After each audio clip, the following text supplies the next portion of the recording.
Hey guys, hope you're having a good weekend thus far. I wanted to talk a little bit about malfunctions because very recently I've seen two videos where officers in those videos had a malfunction of their weapon and could not effectively fix that malfunction.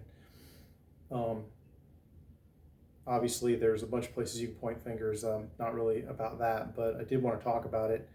I've seen two schools of thought on the internet when it comes to malfunction clearance, and I think both of them need to be context driven, I suppose. But like, here's the basic. Like, I run through all these steps if I have a malfunction, and that's a lot. This is basically assuming that somebody at no point can diagnose an issue or think about it. They're just an automaton going through steps. And what I often see advocated is something more along these lines, which I think leaves a lot of context out. There's this middle ground. Just for instance, just talking about tapping the magazine, which a lot of people say, oh, I'll just rack it.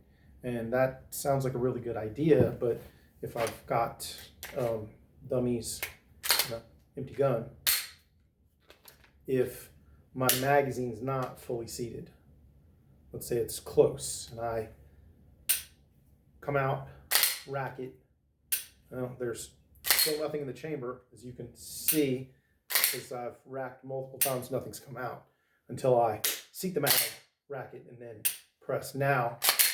Oh, look, there's something in there.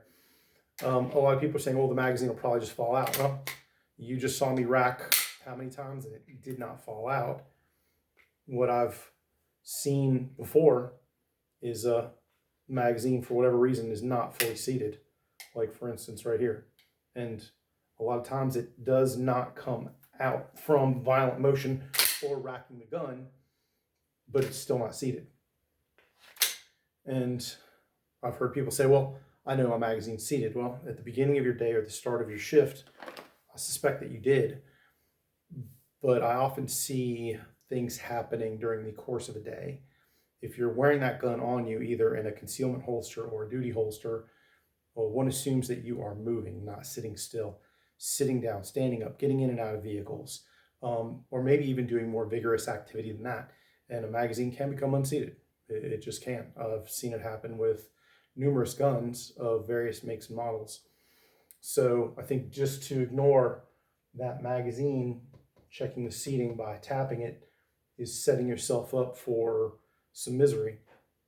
And there's more. So if you're looking at ultimate basic versus high speed, I feel like there's this context driven middle ground where we use our brains and not just blindly do what someone told us to do.